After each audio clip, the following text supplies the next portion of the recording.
I'd made a promise to the American people and to Almighty God. I knew what my duty was under that. And by God's grace, I believe we kept our promise that day.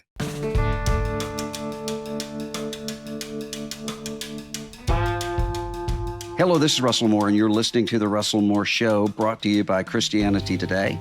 Every week, we explore here conversations and questions from a Christian perspective to help you sort out how to live as a follower of Jesus in confusing times. And this week, we have a conversation to seek to do just that.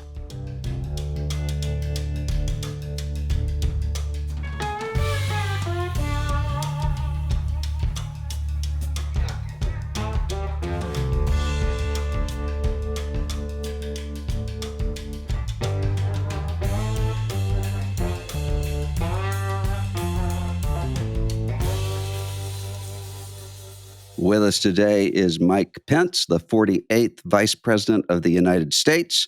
Before that, Governor of Indiana, candidate for President of the United States in 2024, and served as a member of Congress for many years before all of that, and somebody that I'm really grateful for over the years and for being here right now. Mr. Vice President, thanks for being with us. Russell Moore, it's a privilege to be with you. Thanks for the kind words. You know, I've admired your personal faith and your principled leadership in the public square for many years. Let me just take the opportunity to thank you during your season of leadership at ERLC. You played a really critical role in advancing the cause of life and religious liberty. You were a great champion of those principles during the Trump-Pence years, and I think many of those policies continue to bear fruit today. So thanks for your leadership over the years and your friendship.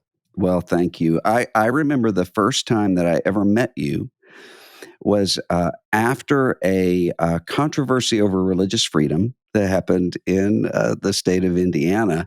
And I had, I think, criticized you on television somewhere. And I know now, looking back, actually what happened in your leadership in resolving that religious freedom conflict was the right one. It wasn't being presented that way in terms of the media at the time.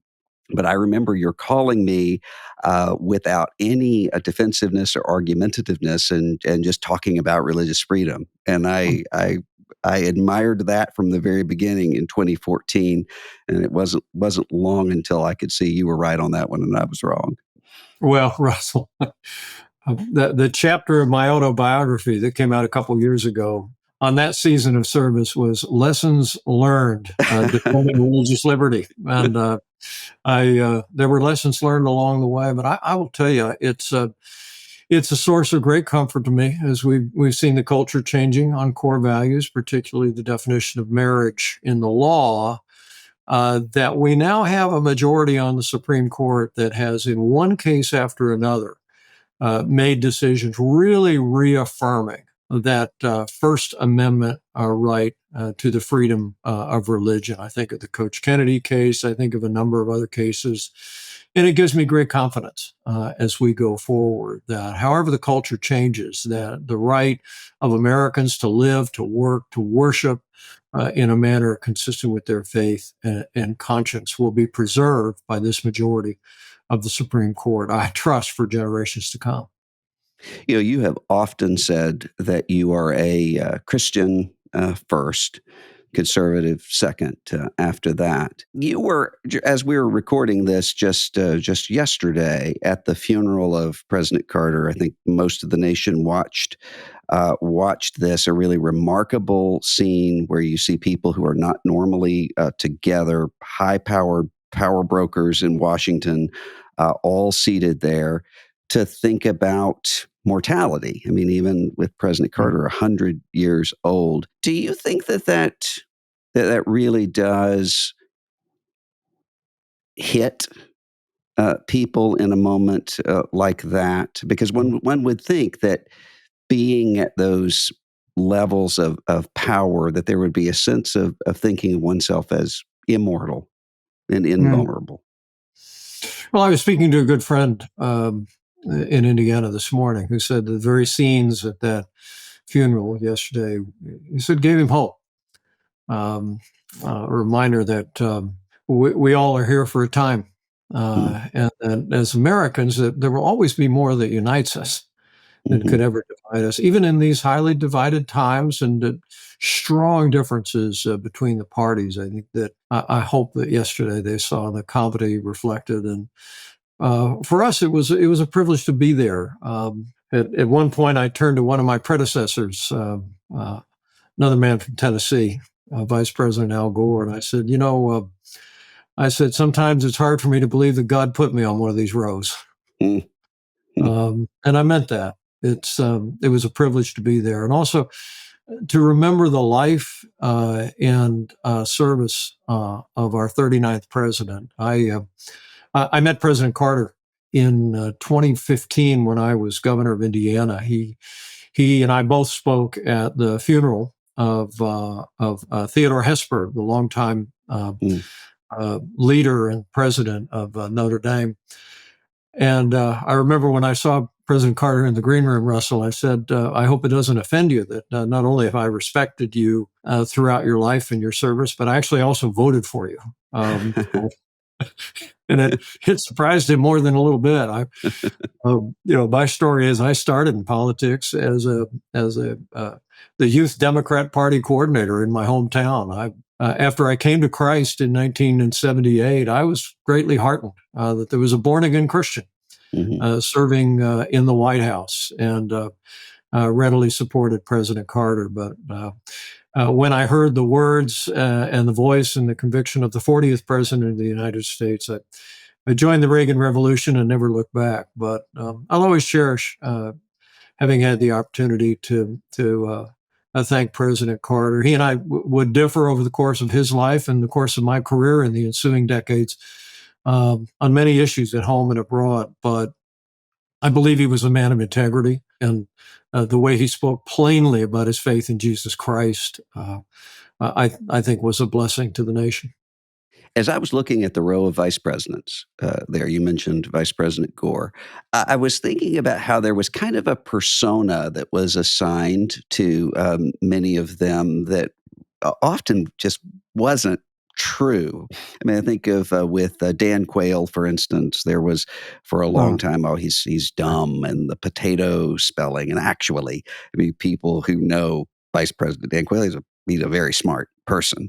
And a very substantive person. And with Al Gore, that he's stiff and sort of wonky.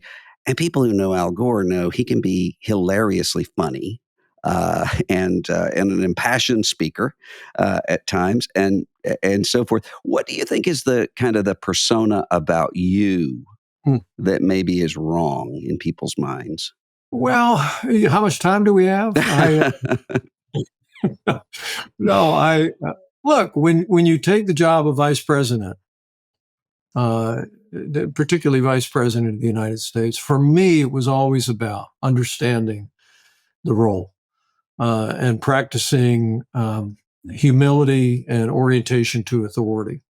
I mean, we don't elect a partnership presidency. We do not. But as Vice President Mondale's son read yesterday, very substantively, the eulogy that his late father had written for President Carter, he reflected how during the Carter administration, in many ways, the vice presidency changed. And it endured through my service as vice president. I can attest. It was before Carter Mondale. It would be in the 19th century that some famous a writer said the vice presidency, or no, I'm sorry, it was a predecessor of mine, said the vice presidency is not worth a warm bucket of spit. And there was a 19th century joke, Russell, that used to go like this, that two brothers grew up on the eastern seaboard. One went to sea and one became vice president, and neither one was ever heard from again. So there was always that sense that the vice president was marginalized. President Carter changed that. He brought Walter Mondale in a very active role. And I think you could argue that all the way through the Trump-Pence years, that remained the case. And I expect it will continue to remain the case going forward, that in my season of service, I got up every morning and prayed for the wisdom to be able to be informed, should history call, to be prepared, but then to be of service in any way that the president would call on me to serve. And I'm proud of the record that we built together. For 4 years in the White House, the president generously afforded me opportunities, whether it was formally leading the National Space Council when we revived manned American space exploration on American rockets, or even during the very difficult early days of the COVID pandemic when he tapped me to lead the task force, or other times where I was called upon to represent our administration around the world and in circumstances around the country. And then, of course, as you appreciate, the role that we played with our former colleagues in the Congress in moving our legislative agenda forward. I was very active on Capitol Hill and there frequently. So what would be the misnomers about me? Well, my sister would tell you it might be that I have a sense of humor, which my sister would say, when people say, what don't people know about your brother? She'd say, well, out of the 6 kids in our family, he's the funniest one in the family. And they'd go, Mike Pence is funny. But for me, it was always important to take a half step back, Russell. To me, it was always about making sure, which was not hard to do with President Donald Trump, making sure the light was shining on him, that I was not the story. It's the job of the vice president to be prepared, to support, to serve, but ultimately to make the presidency about the agenda that the president was elected to advance, and I always sought to do that.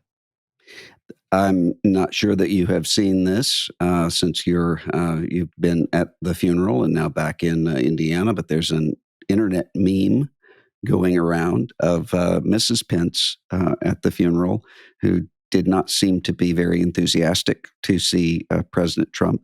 And I think the reason that resonates is because everybody can relate to having a spouse who feels things very deeply for for the person that they love. And we're 4 years out from January 6th, in which you and your family were in great jeopardy because the president at the time called a mob to the Capitol and didn't call it off. I mean, was that painful to see him yesterday? Well, it actually turned out to be the first time that we had been in the same place since we left the White House 4 years ago, Russell. And look, we pray for the president often, as believers were admonished to do for all those in positions of authority. But we've continued in a promise that I actually made to President Trump before we left the White House. January 6th was a tragic day. I'll always believe that I did my duty and kept my oath to support and defend the Constitution of the United States and see to the peaceful transfer of power that day. But the next morning, before President Trump would denounce the rioters, say they will pay, he committed to a peaceful transfer. But about a week later, he asked for a meeting, and I readily accepted that meeting. Wrote about it in my autobiography, if any of your listeners or viewers have a greater interest. But we sat down about a week after those tumultuous events, and we talked all the way through it. I sensed the president was genuinely saddened about what had happened. I remember when I walked in the back room, Russell, the first thing he asked was about Karen and my daughter. He said, "Are they okay?" And I said, "They're fine." And he said, I just found out that they were with you the whole time." And I said, "They wouldn't leave, Mr. President." And I was determined to stay at my post and finish my work that day. But what a lot of people don't know is that my wife and daughter had come to observe the proceedings just for a short period of time. But when we told them that their motorcade could take them back to the vice president's residence. My wife refused. They were both there till 4 a.m, till the gavel fell, and we completed our work on the early hours of January 7th. But I was with the president in the waning weeks of our administration, and I remember I looked at him as we were wrapping up a conversation about official duties, and I said, "I just want you to know I'm praying for you." And he kind of, his shoulders sank, and he said, "Don't bother." And when we wrapped up the meeting, I walked out and I stopped in the door jam and I looked at him and I said, there's probably two things that we're never going to agree on. And he looked up faintly and said, "What's that?"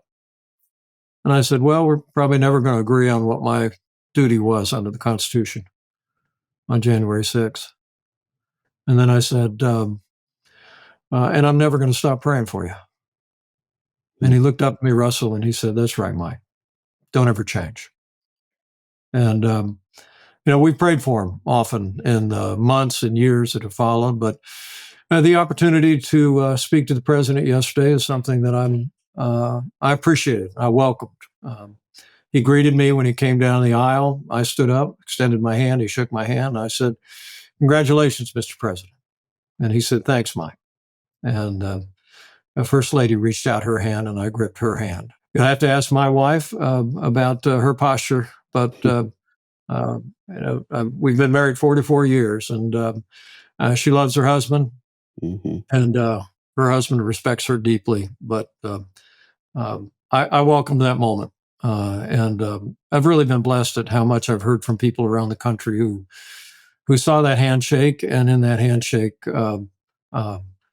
saw some hope that we might be moving past those difficult days. And that's certainly my hope. How will you feel if on January 20th or sometime in the first weeks of the administration, the rioters who breached the Capitol and threatened your life and beat up police officers are pardoned?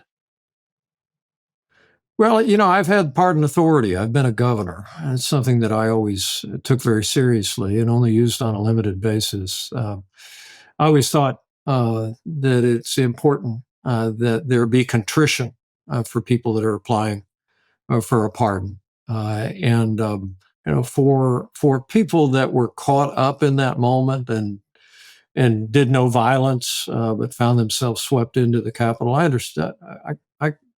I can appreciate sensitivity to those people, and I'm sure there were many. But for the more than 400 individuals, many of whom pled guilty to assaulting police officers, I would hope the president would think better of that. The respect for law enforcement, and to a lesser extent, just the respect for our seat of government, the United States Capitol, is something we ought to reaffirm. And so I hope the president would not pardon anyone who engaged in violence against police officers or vandalized the U.S. Capitol. But again, I would have a generous attitude toward people that may have been caught up in the moment, but engaged in no violence that day. What about the language that's been used about using the Justice Department or the FBI, the investigative power of the government against people such as Liz Cheney and Adam Kinzinger and others who tried to hold the government accountable for these things? Do you think that will is that something we should worry about? Is the retaliatory action of a vengeful Trump administration? President Trump, during his campaign, said his revenge will be success. And I must tell you that I have enormous respect for Pam Bondi, our incoming Attorney General. I trust she'll be confirmed overwhelmingly by the Senate. I have better hopes and more confidence going forward. Now, that being said, I will tell you that beyond concerns about the law, I had great concerns about the partisan nature of the January 6th committee. I refused to cooperate with the committee because, Russell, for my part, having spent 12 years in Congress, it was incomprehensible to me that you would have a committee where everyone was appointed by one party. And that's just antithetical to the notion of the Congress. And also, I was disappointed that having lived through those difficult hours, that there was not a deeper look at the security and intelligence failures that took place that day. In fact, it would be the Republican counsel to members of the January 6th committee who told NBC News after it was all over that he was frustrated that the committee didn't look more deeply at decisions that were made and the failures that we ought to all be learning from. I always thought that the look into what happened on January 6th would have been much better done by a truly independent, bipartisan external commission, Russell. But the House Republicans wouldn't go for that. Well, I hold the view that would have been a better vehicle. I was in Washington, D.C. on September 11th, 2001. I welcomed the 9/11 Commission's work over the ensuing months and years. And I think the conclusions that they draw have contributed to our security over the last 2 decades. And so I would have preferred that we have an independent group that looks at that. And with the incoming Congress, I do think that understanding where the security failings were that day would be enormously important. We are the gold standard for the world, for democracies, and making sure that nothing like that ever happens at the seat of our government again. I think it's enormously important. Is there part of you that's sort of a Romans 7 conflict that either thought at the time or has thought since, if I had just gone in and said there's some questions about these electoral votes, we're just going to turn them back to the states, or if you had just said, you know what, I'm not going to be there that day and leave that to the president pro tem of the Senate, could have still been vice president, probably, maybe president right now. Was that a temptation that you had to fight, or has that never even occurred to you? Well, for me, when I put my left hand on Ronald Reagan's Bible in January of 2017 and raised my right hand, I took an oath to support and defend the Constitution of the United States. And it ends with a prayer, so help me God. That means it's not only a promise that I made to you and to the American people, but it was a promise I made to Almighty God. And for my part, as a student of American history, there was maybe no idea more un-American than the notion that any one person could choose what electoral college votes to count. I mean, no vice president in American history had ever asserted that authority, nor should they. The presidency belongs to the American people, and where disputes arise under the Constitution and the laws of the country, those are resolved by the elected representatives of the American people. No one individual would ever have that right or should ever have that right. So my duty that day was very clear to me, but it didn't make it any less painful, to be honest with you, Russell. I mean, look, President Trump was not only my president, he was my friend. And he had been persuaded by some outside voices that I had authority that no vice president in history had ever asserted. Candidly, sometimes vice presidents in the past had recused themselves from those proceedings. Herbert Hoover in 1969 did not preside over the count. He had just lost the election in 1968. He said, quote, "I cannot bear to be there." But, as the father of a United States Marine who will deploy again soon, and the father-in-law of a Navy lieutenant, one of the things that I reflected on during the weeks leading up to January 6th, 4 years ago, was that, my son and my son-in-law and every member of the service and every law enforcement officer in the country, we all take the same oath. When our boys get an assignment, they don't get to say that doesn't really work for me. They just, we breathe a prayer to cover them, and they go do their duty. And I approached that day with the same attitude that I'd made a promise to the American people and to Almighty God.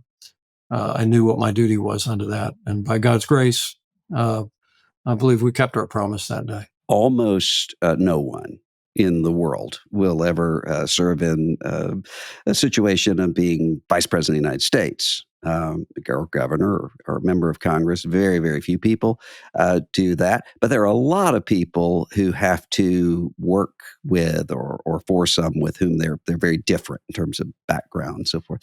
You talked about praying for President Trump when you were vice president. And since, did you ever share the gospel with him, or would that be inappropriate as a vice president? Well, I like the premise of your question. I mean, a lot of people think President Trump and I are a little bit different. But in many respects, I think that was a strength. Big city, a billionaire, small town guy. But the truth was, we both came from family businesses. My dad ran a gas station business that I grew up around and in. He was in a small family business that became a whole lot larger than our family business ever did. I mean, his grandfather was an immigrant to this country. My grandfather was an immigrant to this country, and so there was a foundation of a belief in principles and what I always call the American dream that united us. I also was always very grateful for the way that the president was affirming about our Christian faith and supportive of it. I would learn along the way of our relationship that his father was a supporter of Billy Graham crusades when they came to Yankee Stadium in New York, and that he was a great admirer of the late Reverend Graham. In fact, one of the more cherished moments of our service together was when we both had the opportunity to be at Billy Graham's funeral in North Carolina. And I always was open about faith, open about when I was praying for the president. I always tried to let my speech be seasoned with salt, to lay a scripture verse in from time to time. But many, many times over, Russell, I remember him looking at me in the course of a conversation and simply saying, Mike, I'm a believer. And I would nod and affirm that, and take him at his word. And so faith and respect for people of faith was very much a part of our relationship, and I'll always be grateful for that. You have talked about as a teenager, I believe, or a very young person, being really influenced by John Stott's Basic Christianity, by C.S. Lewis, as was I as a teenager. I laughed as I was looking through some things today, talking about how influential Amy Grant's album Never Alone was when you were in college, which was also very influential on me when I was in high school. You grew up Roman Catholic. I know there are a lot of people who will say, once you're Catholic, you're Catholic. Do you think of yourself still as Catholic, or as an evangelical Protestant, or as some combination of those things now? I'm a born again Christian. Karen and I worship as we're able to, with still a busy travel schedule in evangelical churches, and have since the mid and 1990s. But I do cherish the foundation of faith my family and parents poured into us. I walked away from religion when I was a teenager. I'd had more than a little bit of success in social circles and in national speech competitions in high school, and I came to the conclusion that religion was a crutch. That some people needed it. I didn't want to put it down, but that I really didn't need it. But by the time I was heading off to a little college in southern Indiana, I knew in my heart that something was missing. And when I went off to Hanover College, I met some young men in my fraternity who simply described themselves as Christians. And they invited me to a fellowship group on campus. I started to attend on a regular basis. I have conceded the fact that while I thought the messages were uplifting, it may have been the large number of of co-eds that tended to attend the Christian fellowship group at the chapel on campus that kept me coming back. But it was all along the way in that year that I had some friends who are friends to this day who began to talk to me about a personal relationship with God through Jesus Christ. And that was not something that I'd been raised with. It was new to my experience and language. It would be a friend who just retired from a full career in ministry named John Gable, who I had many long, late talks at a fraternity about God. And he finally looked at me, Russell, and said, I don't want to talk to you about God anymore.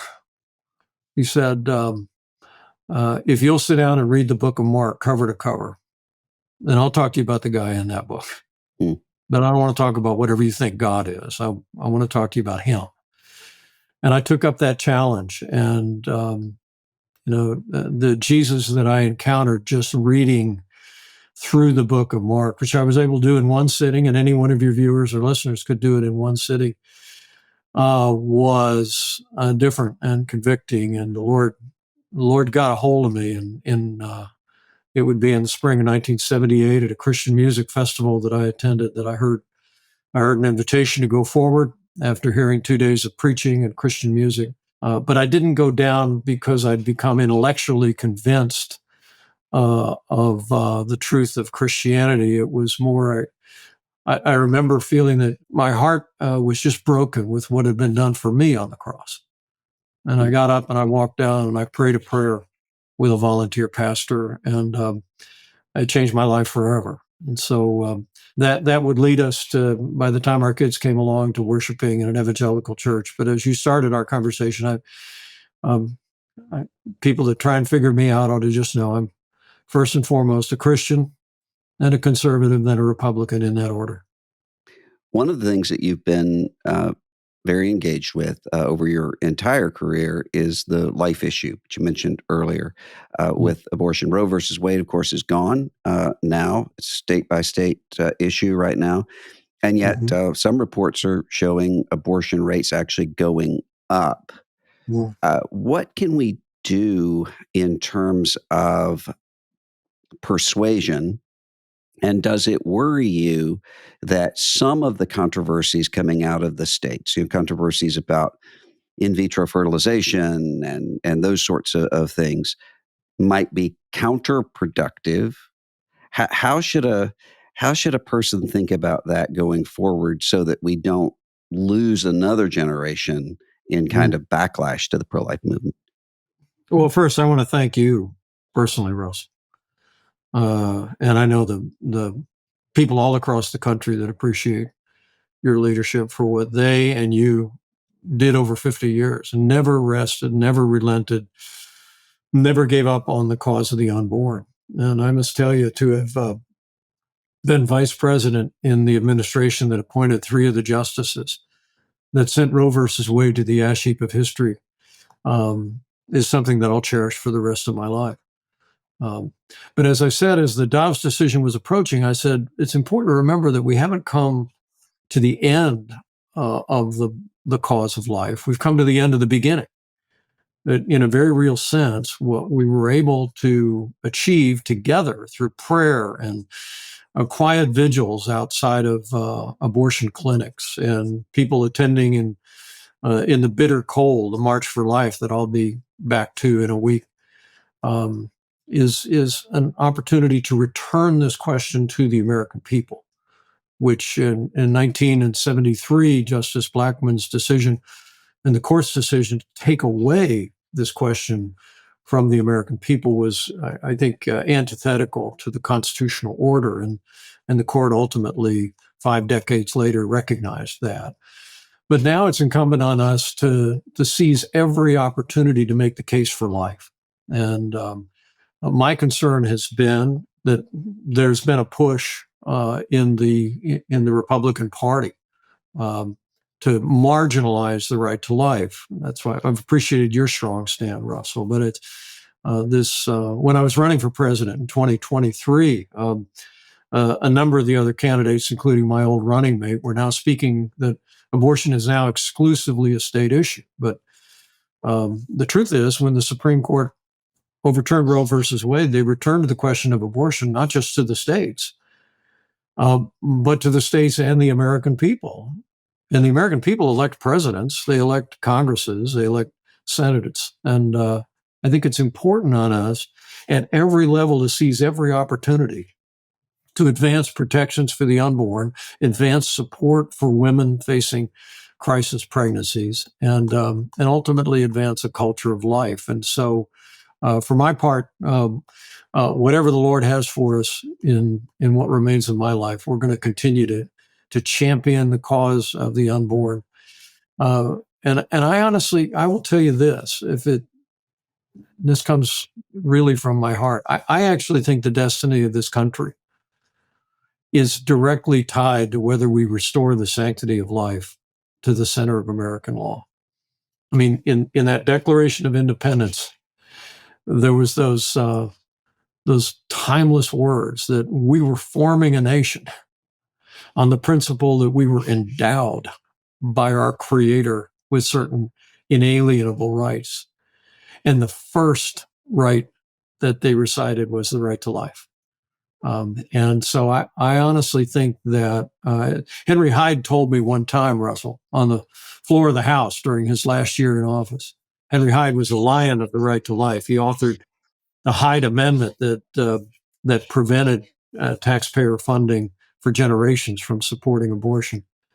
And I'll never forget him saying to me that democracy is meaningless where there's no respect for the sanctity of life. He was referring then to the decision by Israel 2 decades ago to hand over Gaza to the Palestinian Authority, but he said it'll never work. And of course, the tragic events in Israel a year and a half ago prove him out. But that he said where there's no respect for human life, ultimately democracy cannot prosper. And so I really do believe that we're now turned back on a path of restoring the sanctity of life to the center of American law. And all of us who cherish not only the biblical view that before I formed you in the womb, I knew you, that knows that all life proceeds from the author of life. And those of us that also cherish this great nation, I think, should understand and dedicate ourselves to looking at leaders at the state level, looking at leaders at the national level, and saying, we need you to champion and advance the cause of the unborn for the sake of future generations yet unborn, for the sake of vulnerable women in the country, and for the sake of America. And of course, at the executive level, the office most responsible for advancing that is the Department of Health and Human Services. We have a pro-choice nominee for HHS Secretary Robert F. Kennedy Jr. Also with really, to me, troubling views on vaccines and other life-saving issues. Should the Senate reject RFK Jr. as HHS Secretary? I think I might have been the first to call on Republicans in the Senate to reject the nomination of RFK Jr. as Secretary of Health and Human Services.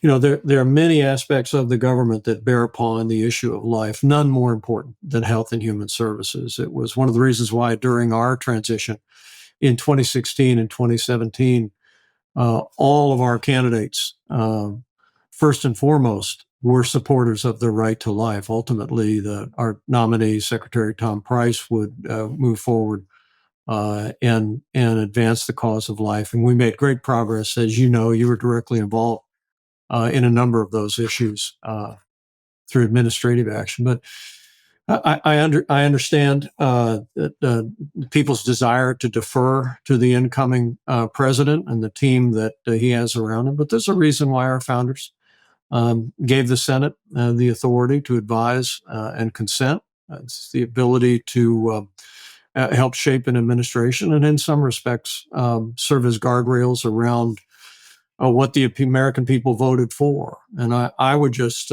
say to anyone in the sound of my voice today that that the Secretary of Health and Human Services on a month-by-month basis, makes more decisions that bear upon the sanctity of life and protections of religious liberty than any other member of an administration except the President of the United States. And so I think it's incumbent on the Senate now, in the Health Committee in the Senate, to ask the tough questions of RFK Jr. To get the answers, but ultimately, my hope is that the Senate will reject his nomination as Secretary of HHS and give President Trump an opportunity to nominate any number of men and women who are eminently qualified to lead health and human services, but also would bring with them a deep commitment to the sanctity of life.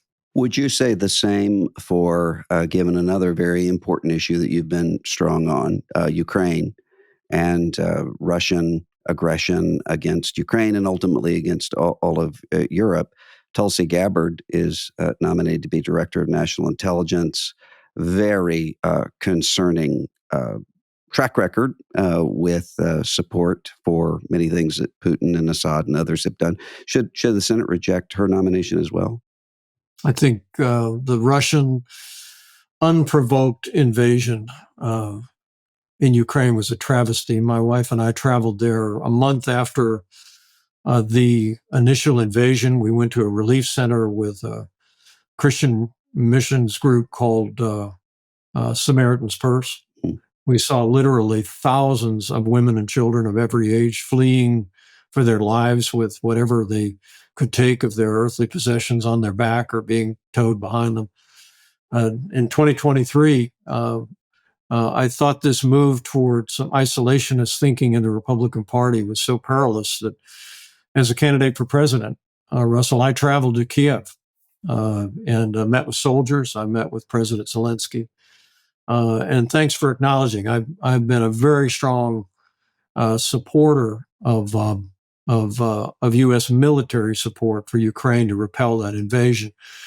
All that being said, I think President Biden's done a terrible job explaining to the American people why we're supporting Ukraine.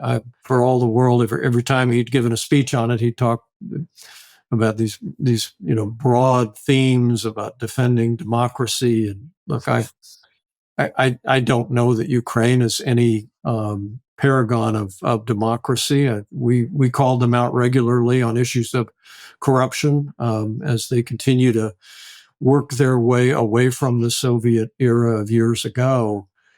But I've said to people that the reason why we should support Ukraine is the same reason that Ronald Reagan articulated what came to be known as the Reagan Doctrine. My view is if you're willing to fight our enemies on your soil with your soldiers, we ought to be willing to give you the means to fight them there so we don't have to fight them.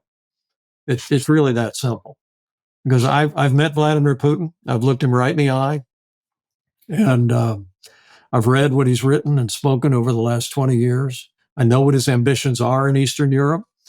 And I have no doubt, Russell, that if Vladimir Putin overruns Ukraine, it'll only be a matter of time before he crosses a border of a NATO ally of ours that we will have to go and fight. And I have concerns. I haven't expressed an opinion on her nomination, but I have concerns about Tulsi Gabbard's willingness to essentially be an apologist for Putin over recent months. I think it will be very important as she is considered as Director of National Intelligence that she answer those questions. She was also, during her time in Congress, one of the members of Congress that traveled to Syria to meet with Bashar Assad. And as more mass graves after another are found in the wake of him being toppled in recent weeks, making sure that we have the right leadership in our intelligence community that understands who our friends are and who our enemies are will be an important role for the Senate to play. But for my part, and for the part of our group advancing American freedom, we're going to continue to make the case for standing strong, standing with our allies, standing up to our enemies. And I think that's what it means to be the leader of the free world. It sounds like if you were a U.S. Senator, your vote would be no, and let's have somebody who really does understand these threats.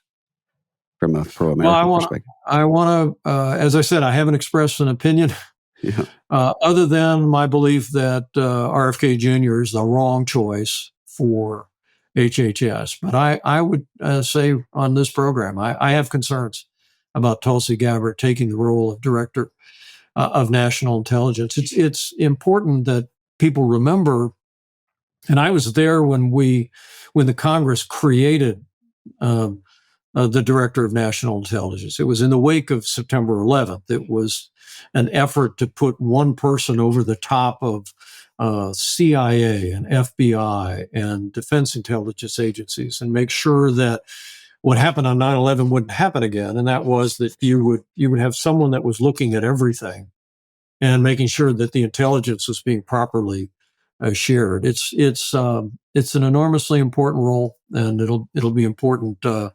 I think for the former Congresswoman to speak up and address some of the statements that she's made defending Russia's action, being critical of our allies in the region, and I'll look forward to those hearings. You mentioned you have a son who's a Marine. I have a son who's an airman. There are a lot of people who are worried right now when they look at Ukraine, they look at Gaza, Israel, Hamas, Iran, Taiwan, China. I mean, we're having a conversation right now about what to do with TikTok. There are a lot of people who are worried. Are we headed into World War III? What do you think? Peace comes through strength, and it was one of the raps on my knuckles when I was running for president. Was that people said, "Oh, your support for Ukraine, you're going to lead us to World War III." Well, I think a more careful study of the 20th century would prove you the opposite's true. Hmm. Weakness arouses evil. It was precisely the fact that, with few exceptions, the West and the United States ignored the aggression of the authoritarian regime in Germany, that ultimately we had to send American troops to fight and to win back a free Europe and to fight back in the Asia Pacific. So I honestly think that one of the hopeful things about President Trump's return to the White House and Republican majorities in the House and the Senate is that we're going to make a significant increased investment in our national defense. We're at about 3% of gross domestic product today. I strongly support Senator Roger Wicker's legislation as chairman of the Armed Services Committee in the Senate to move us to 5% in a fairly short period of time. We can send no better message to our adversaries and those who could become our adversaries around the world than by redoubling our commitment to be the arsenal of democracy. And I have every confidence that that President Trump, as his administration, will call for that. I think we enacted in our years in office the largest increase in national defense since the days of Ronald Reagan. But there's more work to be done. And I think I know President Trump's mind on these matters. I think he understands and believes in peace through strength. The only asterisk to that is that some of these voices around President Trump that are advocating for a new American isolationism, and that there are not only those that are saying that we should cut off all funding to Ukraine as they fight for their survival against an unprovoked Russian invasion, but there's even voices that call for cutting off all aid to Israel. I think the time is now for people that understand what it means to be leader of the free world, to be giving voice to that in the House and the Senate, in the public debate around the country. And I'll certainly be a voice for that as well. But I'm hopeful that my old running mate, when he returns to the White House, will return to that peace through strength strategy that resulted in us having 4 years where Russia never crossed the border, where we were able to unleash our military to take down the ISIS caliphate. We used force against Syria not once, but twice, and in a very real sense, we made it clear to our allies in the Asia Pacific that we were with them and would stay with them as China's provocations continued in the Asia Pacific. And you're not concerned about the belligerent rhetoric toward Canada and Denmark and Greenland and Panama Canal zone and those sorts of things? I do think Jimmy Carter was wrong to turn over the Panama Canal. I think the fact that several Chinese companies are operating, I think there's 5 different locks in the Panama Canal, Russell, and the Chinese companies are now operating 2 of them. That's antithetical to America's interests. China is not our enemy today, but we hope for better in the future. But if they ever become an adversary, it'll be important for us to have a clear understanding with our allies in Panama about the vital importance of that waterway to our national security. So, I don't know the president's mind on this. We spoke briefly at the Carter funeral, but I haven't talked to him about his intentions here. But I do remember many times where the president would bring up a topic in a memorable way, and usually that was just the beginning of an effort to start negotiations to have an arrangement that was more consistent with America's long-term interests. And so whether it be Greenland or the Panama Canal or economic negotiations with Canada, I suspect that might be what's going on. You are not going to the golf course or onto boards. You have started a new organization, Americans Advancing Freedom. And what do you plan to be doing over the next several years? I said earlier in this podcast that, I started in politics as a Democrat. But when I heard the voice and the vision and the values of Ronald Reagan, I joined the Republican Party and had the great privilege of serving in office in this party for 20 years, but also being active in the conservative movement all those years.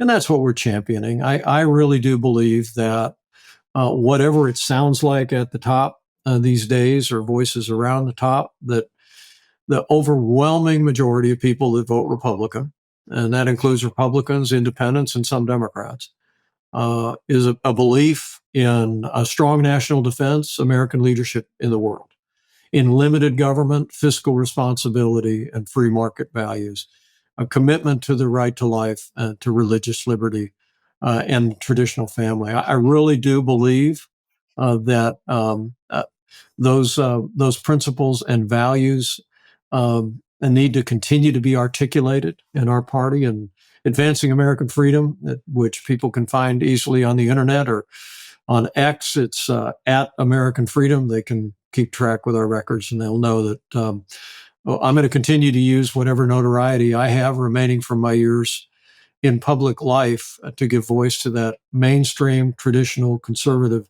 agenda. And I'm confident that while there may be different contours and different things added to the agenda, that's still the American people's greatest desire, is to see us stay true to those core American principles, and we'll continue to advocate them. So it sounds like you do not think Reaganism's dead.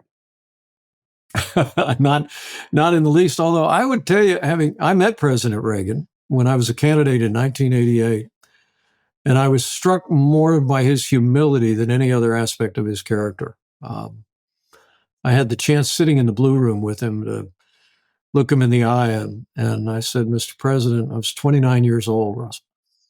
I said, Mr. President, I just want to thank you for everything you've done for this country and everything you've done to inspire my generation to believe in America again. And when I told him that, and your listeners can go online and see a picture of it, it was almost like he'd never heard it before. He looked at me and said, well, Mike, that's a very nice thing of you to say. And later, when we gathered in the East Room with a few other candidates and spouses, President Reagan said, a lot of you thanked me for what I've done for the country these last 8 years. And then he said, I want you to know that I don't think I did anything for this country. He said, I think the American people decided to right the ship, and I was just the captain they put on the bridge when they did it. This humility and this commitment to principle. I think if Reagan were around today, he would say, don't call it Reaganism. And what he stood for was what generations of Americans had stood for before, is a commitment to life, a commitment to liberty, to free market values to American leadership in the world, to living within our means. Those are in opening pages of his official autobiography. He says, people call me the great communicator, but he said, I'm not a great communicator. I just communicated great things, and they came from the heart of a great nation. So do I think Reaganism is dead? Good heavens, no. Any more than I think these American principles, ideals, and values are dead. I think they're alive and well in the American people. And however many turns I get around the sun from here, I'm going to continue to be a champion for all the things that have always made this country strong and prosperous and free. Mr. Vice President, one of the things we like to do to close this show is to ask, when we have believers, when we have Christians with us, to imagine you're going to be on a desert island for the rest of your life. You will have access to nothing except for 5 books of the Bible. Which would you choose? Oh, that's a fun. Well, I think I'd have to take the 4 Gospels. I really do believe. I think if someone listening today takes away absolutely nothing from this, sometimes we, as the word says, pay more careful attention to what you've already learned. I think just walking with Him, being able to experience not who He has come to mean to you, but who He really was and is important. And then I would think beyond that, I would probably draw from Jeremiah's work. If we have a life verse in our family, it's from Jeremiah 29:11, and it's literally been. My wife gave it to me the year we were running for Congress, the 3rd time. Russell, thanks for not pointing out that I lost my first 2 races. It took me 12 years to get to Congress. People would sometimes ask me why I was such a stubborn conservative, albeit cheerful, I hope. But I would say, well, it took me 12 years to get to Congress. I'm going to do what I said I would do. It took me so long to get here. But the 3rd time we were running, my wife gave me a parchment that was framed, and literally it was over our mantle in our home when I was in Congress. It was over the governor's mantle at the governor's residence in Indiana. It sat over the mantle at the vice president's residence in Washington, and now it's back here in Indiana.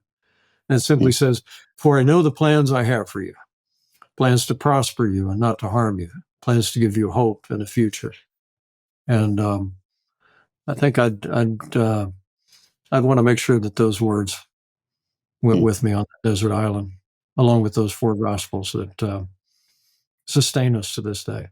And one final thing, what do you think that people who listen to this, whether they're Democrats, Republicans, Independents, what have you, whatever they think of the political situation, how should they pray for Vice President J.D. Vance in the 4 years coming up? Well, it's important to remember that whether it's the vice president or the president, that these are families. And so I would encourage them with regard to the vice president-elect is to remember Usha and to remember the kids. A lot of times when I was vice president, there was probably not a day went by that I didn't have multiple people on a rope line where I'm shaking hands would give you that earnest look and grip and say, "I'm praying for you."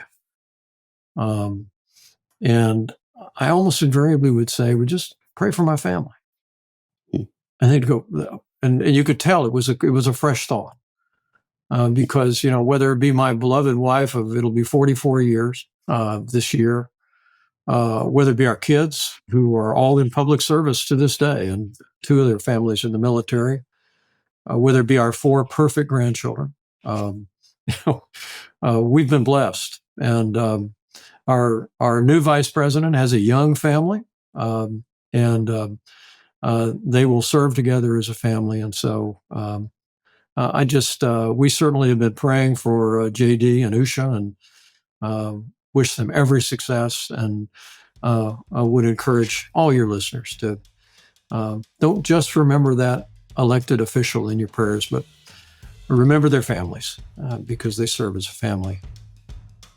Former Vice President Mike Pence, thanks so much for being with us today. Always grateful for you. Russell Moore, it's an honor to be with you. Thanks for having me on.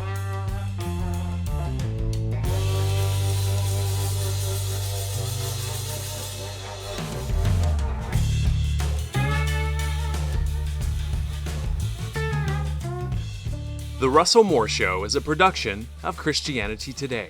It's produced by Will Dawson. The associate producer is Mackenzie Hill.